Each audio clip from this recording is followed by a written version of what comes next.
Les pucerons des rosiers sont très présents au printemps.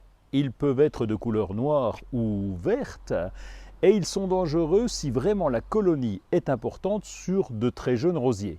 Les pucerons se nourrissent de la sève des plantes. Alors ça peut affaiblir les rosiers entraînant un retard de croissance, un jaunissement des feuilles, un flétrissement et une diminution de la vigueur globale de la plante. Lorsqu'ils se nourrissent, les pucerons injectent également leur salive dans les tissus végétaux et ça peut entraîner la déformation des jeunes pousses.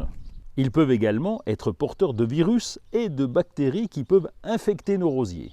Heureusement, il y a plusieurs solutions pour diminuer leur présence de façon naturelle. En voici quelques-unes. On peut préparer une solution de savon insecticide en diluant quelques cuillères à café de savon doux, du savon noir, dans de l'eau tiède. On va pulvériser cette solution sur les rosiers en insistant sur les parties les plus infestées.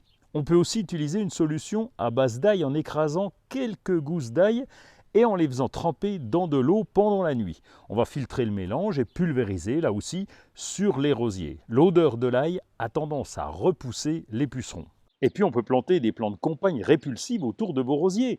C'est le cas par exemple de la ciboulette, de l'ail ou de la lavande. Alors en mettant ces plantes compagnes juste à proximité, on va réduire l'impact des pucerons. On va aussi se faire aider par les prédateurs naturels des parasites. C'est le cas des coccinelles, des chrysopes et des cirfes. Alors pour attirer justement ces prédateurs, eh bien on va planter une bonne diversité de fleurs comme les soucis et toutes les fleurs printanières. S'il y a très peu de pucerons, c'est facile, il suffit de les enlever à la main. Entre le pouce et l'index, on va caresser la tige de façon à les écraser, à les faire disparaître.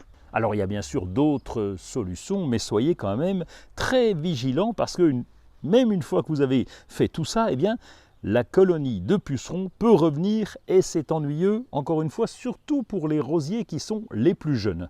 Lorsqu'ils sont dans la force de l'âge, comme le rosier qui est devant vous, eh bien, il n'y a plus beaucoup de problèmes. Il y a un peu de pucerons, mais ce n'est pas gênant pour la plante.